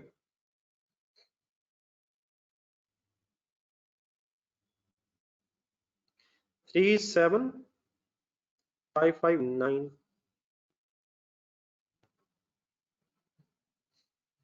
दोबारा बेटा फिर 23 अक्टूबर पे ना परचेज आएगी। जिन लोगों के पास अब डाटा नहीं है बेटा, मैं साथ ही कर लें, बाद में देख लीजिएगा डाटा, मेरे साथ ही कर लें। मैंने भी डेट्स वैसे बताई थी, लेकिन अब बार बार रहने दे। बाकी जो डाटा मैं यूज कर रहा हूँ ये सारा आपके पास वर्किंग्स में है, तो इसकी जरूरत नहीं है आपको, सिर्फ डेट के एंगल से मैं बता रहा हूँ, सिर्फ डेट्स मैं लिख रहा हूँ, बाकी सब कुछ काइंडली प्लीज आशान काइंडली खुद करें, आपके पास वर्किंग वन वगैरह में है ये इन्फॉर्मेशन सारी। ये आतिफ अब ठीक कह रहे हैं आप।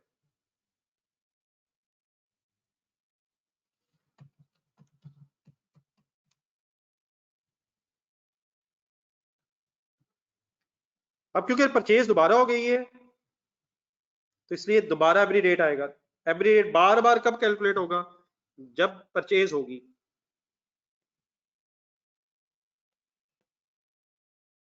और क्योंकि परचेज नहीं है और लॉस बेटा प्लीज फिनिश गुड्स में है, वो रॉ मटेरियल में है ही नहीं, वरना लॉस तो वही होता है जो पहले करते थे, क्या परचेजेस के कॉलम में से लेस करते थे।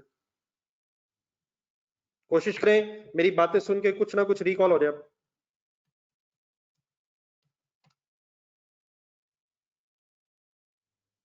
जी अब्दुल्ला जस्ट अ मिनट बेटा।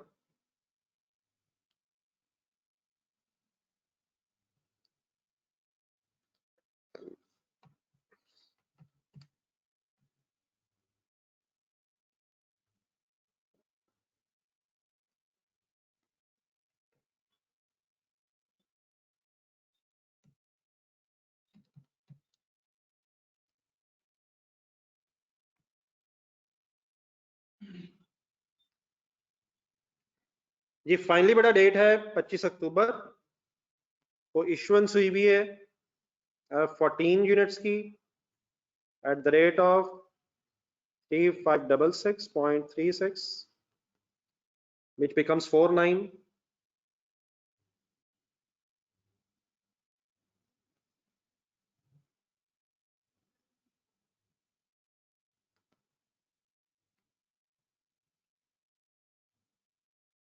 sorry just a minute, 3566.36 into 14 3499, take it 9 to 9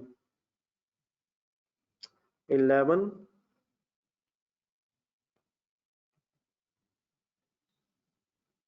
Muzammil Hussain साहब बेटा वो थ्योरेटिकल अगर हो तो फिर तो ठीक है, लेकिन इसमें स्लाइड्स शेयर करने की क्या जरूरत है, आप अपने रजिस्टर पे नोट करें।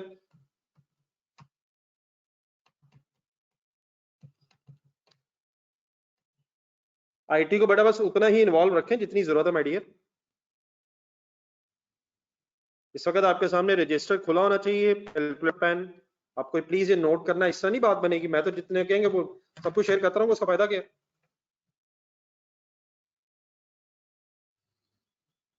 प्लीज सीरियस नहीं चीजें, फील लाइक इन क्लास, बल्कि आप क्लास में ही हैं, जरा चेक करें महसूस करें, ऐसे नहीं है लग रहा कि क्लास में ही बैठे हैं। ये मुजम्मिल हुसैन साहब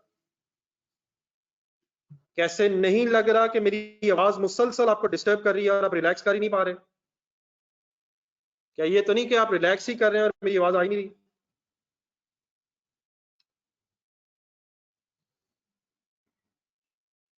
जी मुजम्मिल हुसैन साहब किधर गायब हो गए सर? जी सर जी इकट्ठे हो सारे?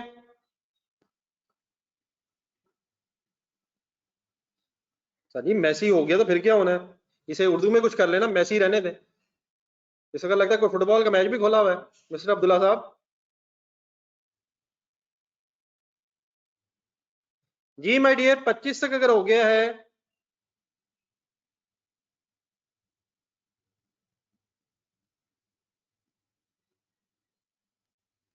जी माय डियर 25 अक्टूबर के बाद, just a minute 25 October forget about everything please. 25 अक्टूबर के बाद बेटा फर्दर कोई इंफॉर्मेशन अबाउट रॉ मटेरियल नहीं है, काइंडली रिमेंबर। ये जो लॉस है मैं दोबारा दिखा दूं, ये फिनिश गुड्स का है, इसका रॉ मटेरियल से ताल्लुक नहीं है। इसलिए मेरा ख्याल ये है कि 25 अक्टूबर के बाद अगर कोई इंफॉर्मेशन नहीं है तो यही जो क्लोजिंग स्टॉक है, यही जो 11 यूनिट्स की अमाउंट है, यही हम क्लोजिंग स्टॉक के तौर पे यूज करेंगे रॉ मटेरियल के। क्या ख्याल है, क्या जहन कहता है? ठीक है,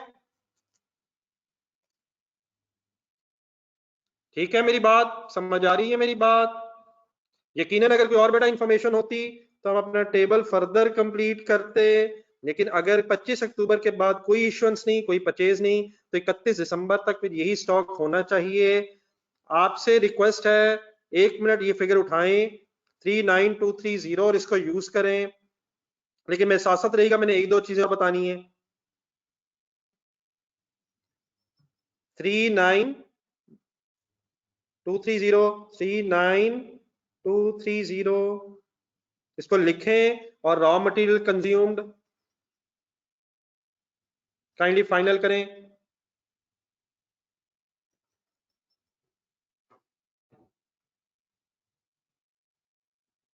तो चले उसी तरह फॉर्मेट बना ले जिससे पहले बना रहे थे हम। रॉ मटेरियल कंज्यूम्ड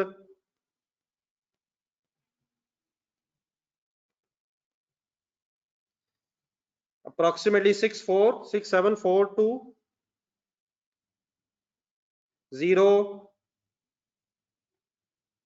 अली ये बड़ा अली हमजा ये फिगर कैसे निकाल ली है? ये तो आंसर में लिखी हुई है 4 to 4। हमने थोड़ा सा डिफरेंट राउंड अप किया तो 4 to 4 कैसे पता चल गया अली? अली हमजा ये 4 to 4 कैसे निकाल लिया है? ये तो आंसर से देख के निकाला लगता है मुझे। ये हमारे कैलकुलेटर पे आंसर नहीं आ रहा माय डियर, ना कर ऐसे यार। हाँ ठीक है, डिफरेंट किया वो ठीक है, लेकिन खुदा ना खासा कहीं वो तो नहीं किया जो मैंने मुझे महसूस हुआ। ठीक है अली, सॉरी सॉरी, मैंने ऐसे ही आप पे शक किए। असल में मैं जरा इसी तरह का हूं ना, तो सॉरी मैंने आपको अपनी तरह से समझ लिया।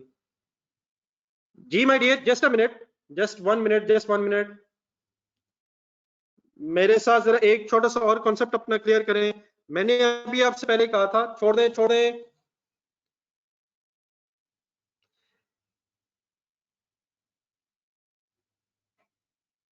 मैंने अभी आपसे कहा था थोड़ी देर पहले कि ये जो अमाउंट का कॉलम है इशुएंस में, ये रॉ मटेरियल कंज्यूम को रिफ्लेक्ट कर रहा है।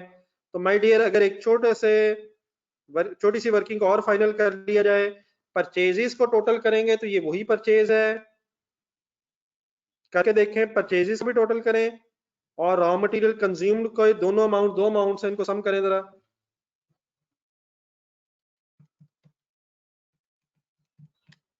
तो अल्लाह का शुक्र है क्योंकि राउंडिंग ऑफ हमने ठीक की हुई है, तो इसलिए अगर बहरहाल एक आध रुपए का डिफरेंस आ जाए तो वो जस्ट राउंडिंग ऑफ की वजह से होना चाहिए था। 47420। प्लीज, ये बातें इंट्रो में बहुत हो चुकी हैं, लेकिन सिर्फ फर्क क्या पड़ा है, नई चीज क्या निकली है। पहले हम ट्रेडिंग बिजनेस में थे तो जो चीजें परचेज हो रही थी वही सेल होने की वजह से हम कॉस्ट ऑफ सेल निकालते थे, और अगर रॉ मटेरियल के एंगल से ये टेबल बनेगा तो परचेजेस के बाद इश्यूएंस के कॉलम में रॉ मटेरियल कंज्यूम्ड की अमाउंट आ जाएगी। सबको ये बात क्लियर है मेरी, अब समझ आ गया है, याद रहेगा?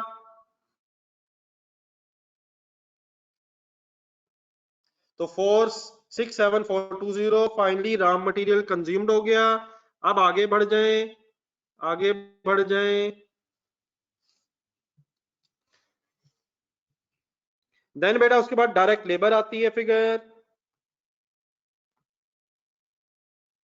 जो हजरात जिनके पास बेटा बुक नहीं है, आप लोगों से खास तौर पर जरा रिक्वेस्ट है, प्लीज इंशाल्लाह, पहले तो मैं मेरी पूरी कोशिश है कि इस वीक में मैक्सिमम आप लोगों के बुक्स, जो लोग आउट स्टेशन के हैं इवन, उनको भी डिस्पैच मेरे ख्याल होना शुरू होगी सैटरडे से, कंप्लीट हो जाए वो डिस्पैच हमारी तरफ से। लेकिन आपसे जरा रिक्वेस्ट है कि जब क्लास में क्वेश्चन हो रहा हो तो नंबर 1 अटेंटिव रहा करेंगे। मैं कोशिश करता हूँ आपको साथ साथ फिगर्स दिखा दूं, लेकिन even then there is a possibility कि फिगर आपको शायद याद ना रहे या नजर ना आए प्रॉपर, तो उसके लिए मेरी रिक्वेस्ट है कि आपके पास जो पीडीएफ फाइल है उसमें से फिगर्स जरा रिकंसाइल कर लिया करें, थोड़ा सा रिवाइज कर लिया करें, ठीक है? बाकी लोग भी रिवाइज तो करते होंगे, लेकिन आप जरा फिगर्स के एंगल से प्लीज रिवाइज कर लिया करें, ठीक है?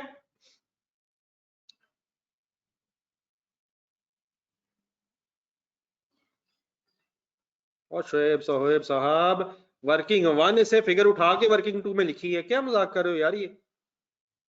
ओ माय डियर, वर्किंग 1 से वर्किंग 2 में की है, वर्किंग 2 से वर्किंग 1 में नहीं की है।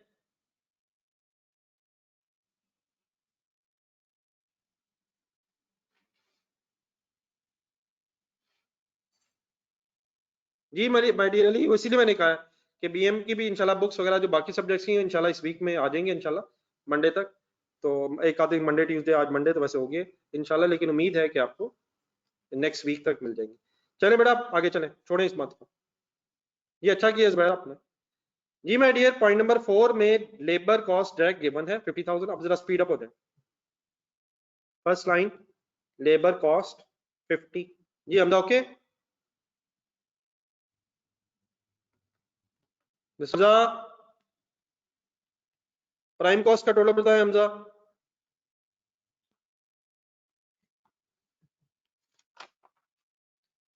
डबल 117। जी बेटा हमजा, सिर्फ हमजा भी, अली हमजा ने तो बता दिया, सिर्फ हमजा 117420। फैक्ट्री ओवरहेड्स की लिस्ट बनाएं।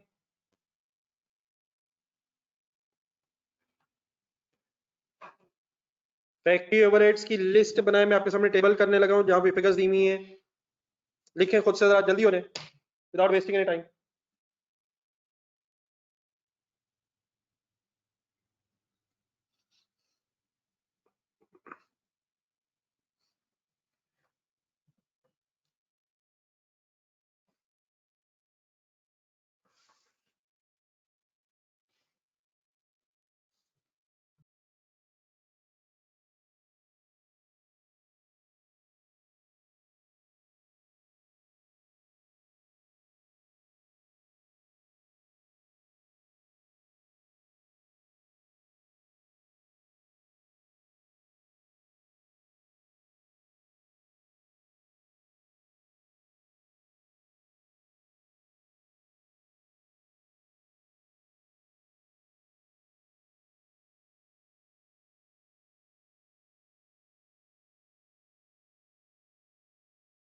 जी बेटा फैक्ट्री ओवरहेड्स का सम, फैक्ट्री ओवरहेड्स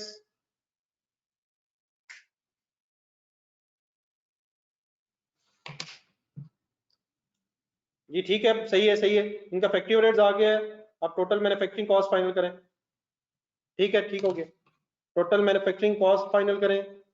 बाकी फिर मैं वर्क इन प्रोसेसेस दिखाता हूं आपको। जस्ट एक मिनट मैं कंप्लीट कर लूं। फैक्ट्री ओवरहेड्स में डेप्रिसिएशन आएगी, फैक्ट्री बिल्डिंग,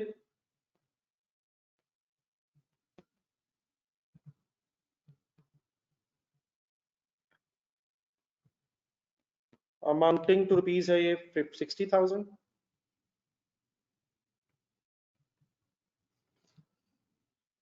फिर डेप्रिसिएशन है मशीनरी की 80,000। कोई हेड अगर मेरा ऊपर नीचे हो जाए तो please, that is not an issue. आप लेकिन सीक्वेंस रखें। Factory supervisor salary 60,000। Indirect material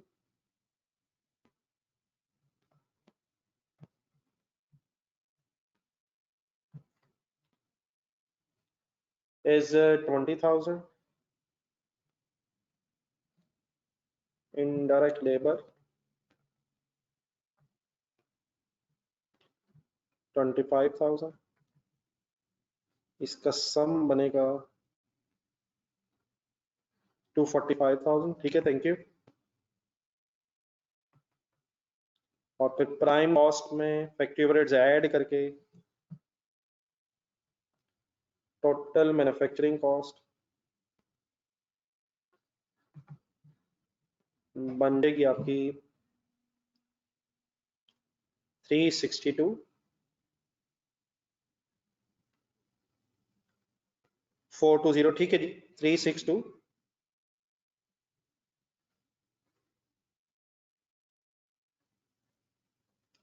420। इकट्ठे जी सारे? ये हम जाओगे, ये नजरात के बाद बुक्स नहीं है साथ है?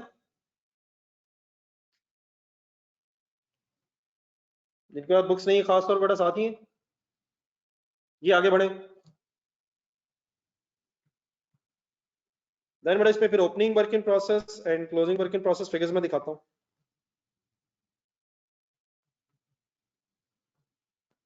एडलेस करें कर ली।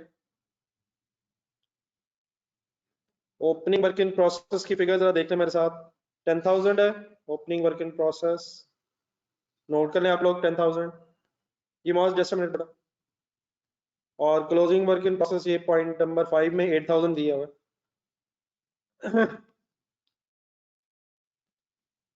तो ओपनिंग वर्क इन प्रोसेस 10,000, और closing work in process kindly 8000, sorry opening add हो जाएगा, सॉरी ओपनिंग ऐड होके क्लोजिंग लेस हो जाएगा। तो finally cost of goods manufactured निकालना।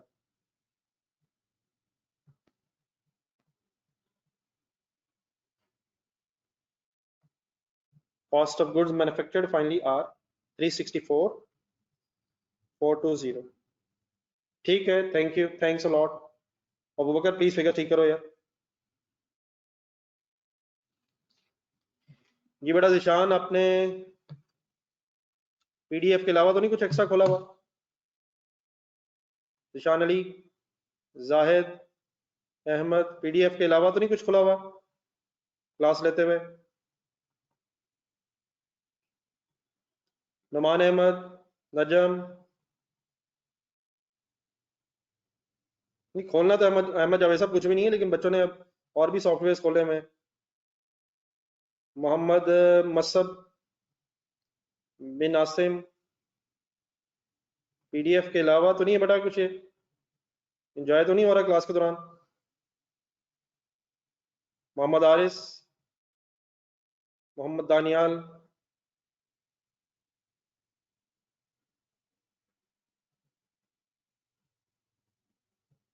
मोहम्मद अली सज्जाद साहब, आप क्वेश्चंस कोई नहीं है, आंसर कोई नहीं है, लेकिन सारा कुछ खुला हुआ है। होपफुली पीडीएफ के अलावा कुछ नहीं खुला हुआ।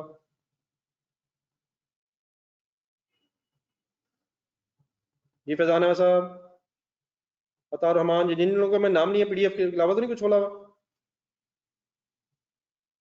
ये अब्दुल अब्दुल रहमान साहब, शुएब, जुहेब,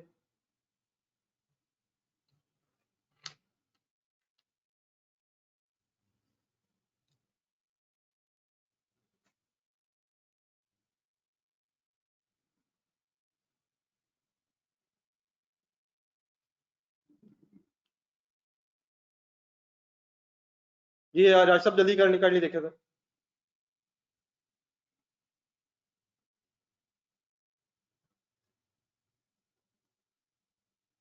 जी डियर, आगे बढ़े। अब हमारे पास अभी 15 मिनट्स है अल्हम्दुलिल्लाह।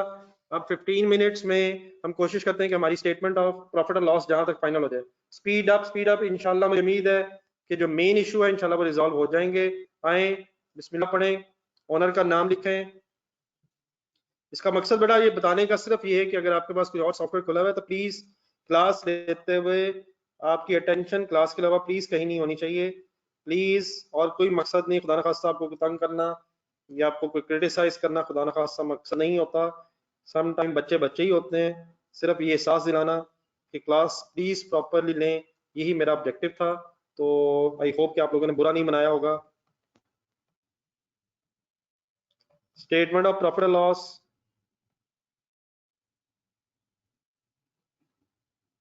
ये तला जैसा मैं आपके साथ मिलता हूँ मेरी statement of profit and loss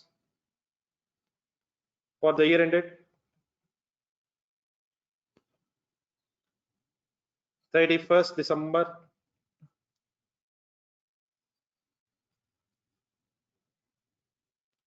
ji dear, करवाना है काइंडली सेल्स इकट्ठे सारे।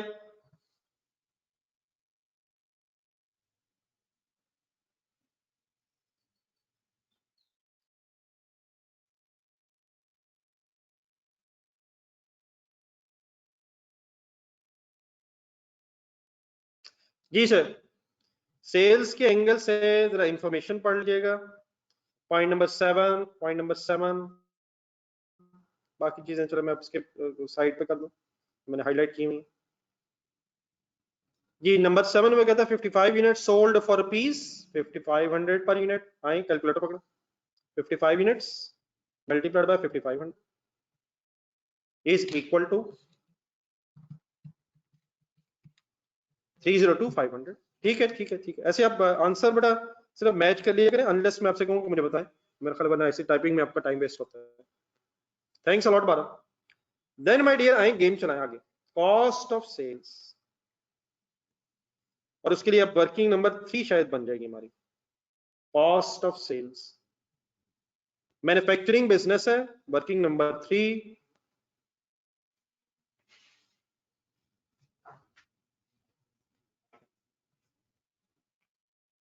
स्टार्ट। ओपनिंग क्या, फिनिश गुड्स, रुक जाए।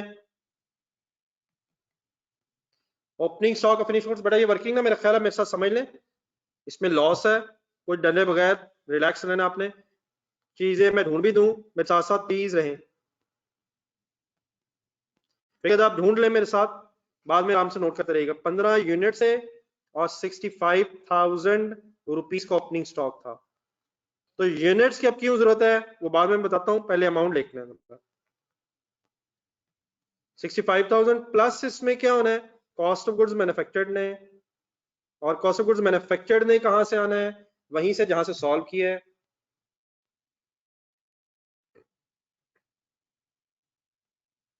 कैसे आना है, look at the data please, अपनी कॉस्ट ऑफ गुड्स मैन्युफैक्चर्ड देखें, वर्किंग 364,420। इसको बेटा मैंने ऐसे क्यों लिखा है, आगे क्यों नहीं लिख रहा, यही असल में गेम है। क्या आपको पता है कि अगर मैं लॉस की एंट्री करूंगा, loss debit cost of goods manufactured credit recall in mind, तो कॉस्ट ऑफ गुड्स मैन्युफैक्चर्ड में से फिर वो फिगर माइनस हो जाएगी। जस्ट लाइक जिस तरह मैं लॉस डेबिट परचेज क्रेडिट अगर करूंगा तो परचेजेस में से फिगर माइनस हो जाती थी, तो जेन में आ जाएगी मेरी बात। लॉस ग्रॉस प्रॉफिट के बाद अलहदा प्रेजेंट होगा, लेकिन कॉस्ट ऑफ गुड्स मैन्युफैक्चर्ड में से फिर वो फिगर लेस होगी, और जो लेस करने के बाद कॉस्ट ऑफ गुड्स मैन्युफैक्चर्ड आ जाएंगी, उनको फिर हम यूज कर लेंगे। Done sir, okay sir. तो अब बेटा इस तरह करते हैं, यहाँ पे रुक के इस तरह करते हैं, इस वर्किंग के नीचे एक वर्किंग नंबर 4 कर लेते हैं, जिसमें लॉस की कॉस्ट और क्लोजिंग स्टॉक की कॉस्ट को एक ही दफा मैं आपके सामने फाइनल कर देता हूं, ठीक है जी बेटा। अभी ये जो मैं इसके बाद कह रहा हूं, मैं अभी लिख के करता हूं जो मैंने अभी बोला था, अगर क्लियर नहीं हुआ तो अभी प्लीज दोबारा सुनिएगा। तो यहां मैं वर्किंग छोड़ रहा हूं, ये वर्किंग नंबर 4 पे इसलिए जा रहा हूं ताकि एक तो क्लोजिंग स्टॉक की फिगर भी मिसिंग है, क्लोजिंग स्टॉक फिनिश गुड्स की, और फिर लॉस की भी वर्किंग है, तो मैं दोनों काम एक वर्किंग नंबर 4 में जाके करता हूं आपके सामने, ठीक है? आप लोग इस तरह करें, अब जरा जस्ट पहले कैलकुलेटर पे छोटी सी बात समझ लें, बाकी फिर उसको कैसे नोट करना चाहिए वो मैं लिखता हूं। सबसे पहले तो आज जरा क्वांटिटी का हमें जरूरत पड़नी है, और फर्स्ट इन फर्स्ट आउट मैं आपके सामने भी दिखाता हूं आप लोगों को बार बार, जहां जरूरत पड़ती है, जहां पॉइंट्स में लिखा हुआ है। कैलकुलेटर बेटा पकड़िएगा, 15 यूनिट्स होती हैं। अब फिनिश गुड्स की बहस है, no raw material no work in process, opening 15 थे, just quantity. Then point number 6 में 80 और बने, प्लस करें, 15 प्लस 80 प्लस क्यों कर रहे हैं, और बने, टोटल अवेलेबल हो गए 95, लेजर जेन में रख लें। फिर माय डियर पॉइंट नंबर 8 अगर हम कंसीडर करें तो 10 यूनिट्स फ्रॉम प्रोडक्शन लॉस हुए, जो प्रोडक्शन की थी उसमें से 10 लॉस भी हुए, तो 85 रह गए। फिर उसके बाद पॉइंट नंबर 7 अगर देखें तो 55 लॉस हुए, तो मुझे बता, सॉरी 55 सेल हो गए, सॉरी सेल हो गए, सोल्ड। तो क्लोजिंग स्टॉक के कितने यूनिट्स होने चाहिए, नो माय डियर 55। ओपनिंग कितने पड़े, अगर मैं फिनिश गुड्स के यूनिट्स का उसी तरह लेजर बनाऊं जिस समय लास्ट क्लास में बनाया था, ब्रॉड डाउन थे 15, प्रोडक्शन और कितनी हुई 80, ढूंढने पॉइंट नंबर 5 6 7, सोल्ड कितने हैं 55, लॉस बेटा कितने हैं 10, तो फिर क्लोजिंग कितने बचे होने चाहिए, क्योंकि क्लोजिंग की इंफॉर्मेशन नहीं है 30। सब लोग क्लियर है मेरी इस बात से? सब लोग मेरी इस बात से क्लियर हैं? अब जरा आए आए लॉस को पहले फाइनल कर लें, फिर बाद में क्लोजिंग स्टॉक्स और सोल्ड वगैरह को फाइनल करते हैं। वर्ड्स पढ़ें, वो कहता है 10 units of finish goods from production were lost. अब बेटा वो कहता है प्रोडक्शन में से लॉस हुए हैं, तो क्या आपको पता है प्रोडक्शन के 80 यूनिट्स थे, प्रोडक्शन के 80 यूनिट्स थे, सही कह रहा हूं मैं, प्रोडक्शन के 80 यूनिट्स थे। क्या आपको उन 80 यूनिट्स की कॉस्ट पता है? क्या आपको उन 80 यूनिट्स की टोटल कॉस्ट पता है? यस पता है। कहां लिखी हुई है? ये लिखी हुई है कॉस्ट ऑफ गुड्स मैन्युफैक्चर्ड। सही कह रहा हूं? क्या ये 80 यूनिट्स को बनाने की कॉस्ट है? 364420 रिस्पॉन्ड मी यस नो में, फिगर ना लिखे चाहे। क्या मैं सही फिगर देख रहा हूं? देयरफॉर क्या बेटा मैं ये कह सकता हूं कि अगर मुझे लॉस के यूनिट्स की कॉस्ट निकालनी है तो मैं ऐसे वर्किंग कर लूं, 364420 डिवाइडेड बाय 80 यूनिट्स करके। मैं 80 से क्यों मल्टीप्लाई कर रहा हूं, सॉरी 80 से डिवाइड क्यों कर रहा हूं? क्योंकि 80 यूनिट्स की कॉस्ट है और लॉस वह भी प्रोडक्शन में से है। अप्रोक्सीमेटली आंसर आ जाएगा, ठहरे बेटा ठहरे, 364420 divide by 80 is equal to 455 4555। Rate अगर है पॉइंट्स में ले जाते हैं 0.25, और देन अगर मैं इसे कहूं आपसे कि 10 से मल्टीप्लाई करके लॉस्ट यूनिट्स की टोटल कॉस्ट निकाल लें, तो क्या आप मेरे से एग्री कर जाएंगे यार?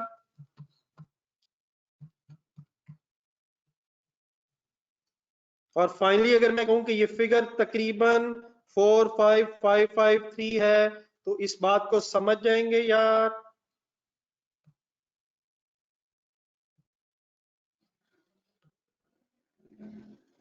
अब आप लोग इस तरह करें, हम फाइनल नहीं कर पाएंगे, फाइनल करने में हमें थोड़ा सा टाइम और रिक्वायर्ड हो जाएगा।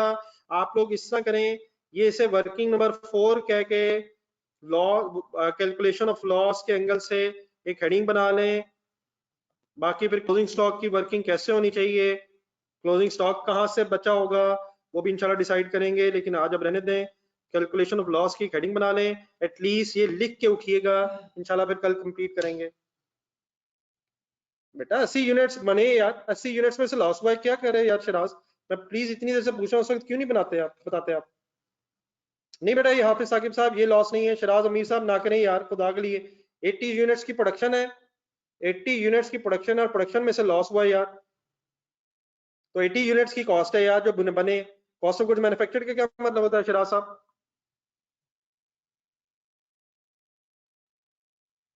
जी अशान साहब, वो इंशाल्लाह कल करेंगे, आप गलत तरफ चलेंगे, क्लोजिंग का रहना रेट निकालेंगे। तो आप ये काइंडली वर्किंग लिख के उठिएगा जरा।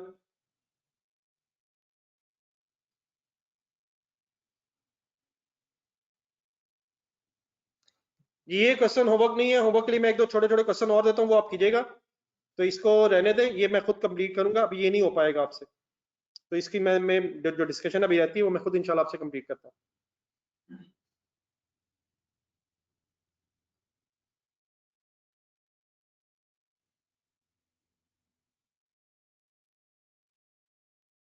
वर्किंग 3 बेटा बाद में आप खुद से देखिएगा, हमजा एंड दानियाल, दानियाल इजाज, बाद में रिकॉर्डेड लेक्चर में देखा करें, इस तरह ना बेटा, इस तरह किया करें।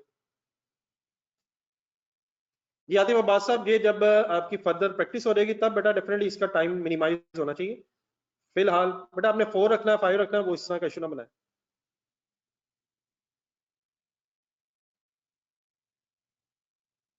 जी अली तारिक साहब, उसका सेम भी हो सकता है, डिफरेंट भी हो सकता है, शायद अल्टीमेटली आंसर सेम आता है, लेकिन अगर परपेचुअल होता तो टेबल बनाया जाता। ठीक है अली तारिक साहब, ये वर्किंग नोट कर ली है सबने? वर्किंग नोट कर ली है वाली, इसको 4 कहना है, 5 कहना है, जैसे आपका दिल करता है, लेकिन इसको लिख लीजिएगा। इंशाल्लाह कल ये डिस्कशन कल दोबारा यहीं से स्टार्ट करूंगा। आप लोगों से रिक्वेस्ट ये है कि इस तरह करें, चैप्टर के एंड में जाएं, 2 सिंपल से क्वेश्चन जरा और वर्क आज आप कर लें, ताकि आपकी कम से कम अपनी तरफ से प्रैक्टिस फाइनल हो जाए। वो जहाँ ट्यूसडे मैन्युफैक्चरर्स आया था, ट्यूसडे मैन्युफैक्चरर, उसके आगे क्वेश्चन नंबर 2 और क्वेश्चन नंबर 3 सिंपल सिंपल से हैं। मेरा ख्याल है कि आप लोग आसानी से वो कर लेंगे। ठीक है मेरा ख्याल, ये पेज नंबर आपको मिलेंगे पेज नंबर 25 पे, एंड में चैप्टर में। ये पेज नंबर 25 पे एंड में आपको 25 से ऑनवर्ड्स 25 26 पे मिलेंगे। तो ये 2 क्वेश्चन बेटा दे रहा हूँ, बहुत ज्यादा नहीं है, कर लेंगे काइंडली। क्वेश्चन नंबर 2 और 3 इनका नंबर है। क्वेश्चन नंबर 1 तो हमने अल्लाह का शुक्र आप लोगों ने कर लिया। क्वेश्चन नंबर 2 और 3 काइंडली प्लीज जरूर अटेम्प्ट कीजिएगा, सिंपल सिंपल से चीजें करते जाएं, आपकी प्रैक्टिस अपनी तरफ से फाइनल होनी चाहिए।